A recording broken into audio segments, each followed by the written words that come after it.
Hi everyone and welcome to the Daily Scopes for the 5th of November.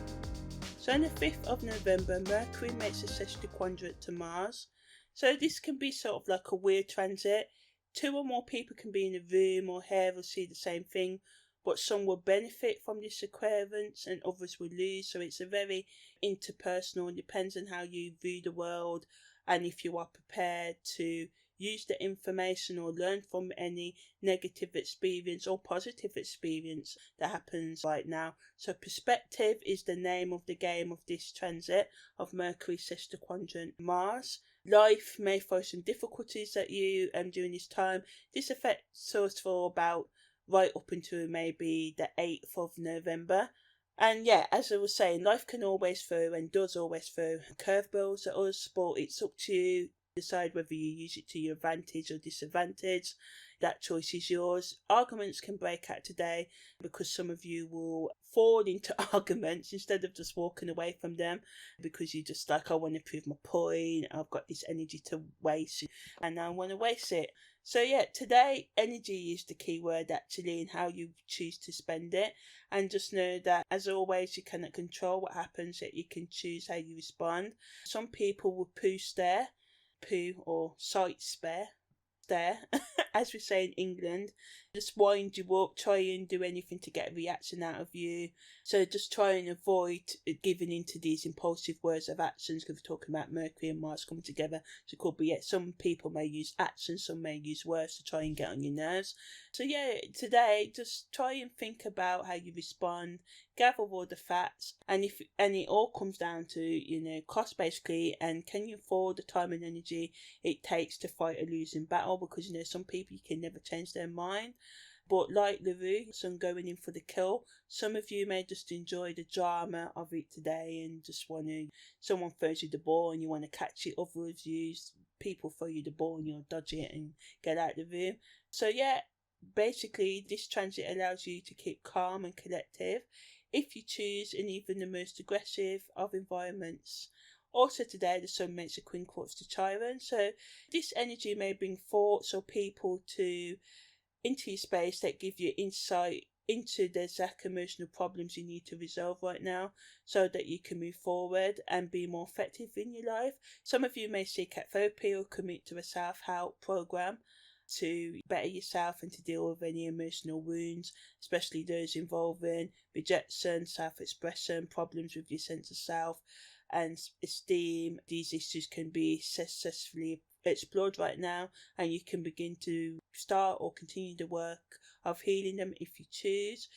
This Sun quincunx Chiron energy, although it can bring up some negative emotions, all in all is wanting you to think more positive, and sometimes this is by bringing your negative thoughts to your conscious awareness so you can know what they are, move on from them. So some questions you may want to ask yourself is, what is it that's holding you back from being your most authentic self?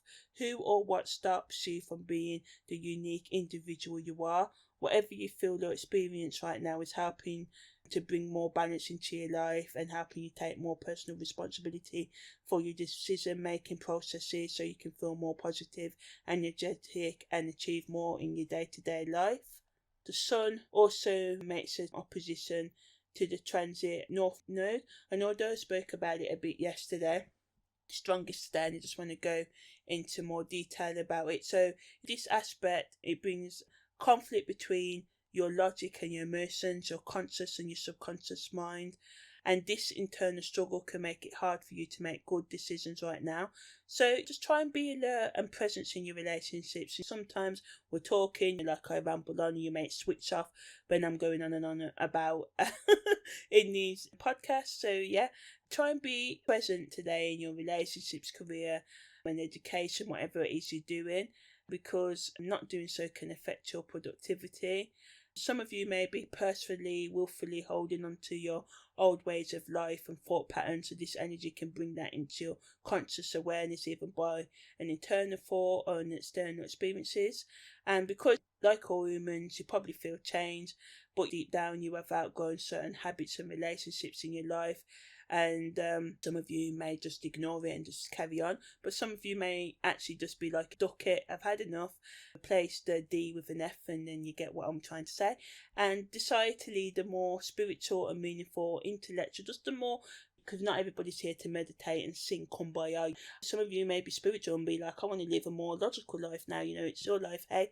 So some of you may get more in touch with your intellectual self, some of you may get more in touch with your higher consciousness, mystical side, and all in all, whichever method you choose, the end goal is getting more in tune with your highest potential.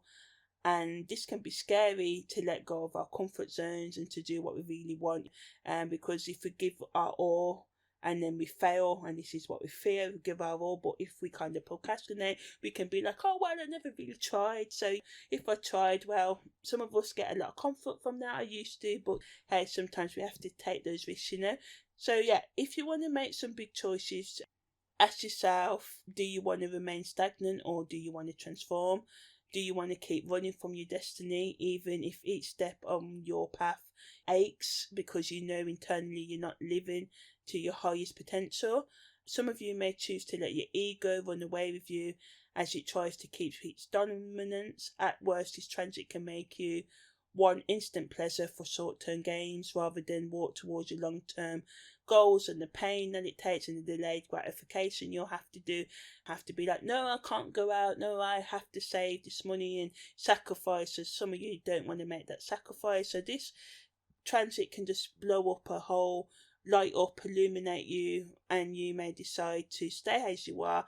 And sometimes it's just best to admit that we want to stay in our comfort zone, because even then, if we just admit that we're just settling or we don't want to go after our highest dreams, this can get rid of all that overthinking and pain, because we're being real with ourselves. We're being real, and you can just say, yeah, I know I could do this if I put the effort in, but I don't really want to. And sometimes that can get rid of that voice in your head that keeps on reminding you that you're not living your true life, and it's up to you.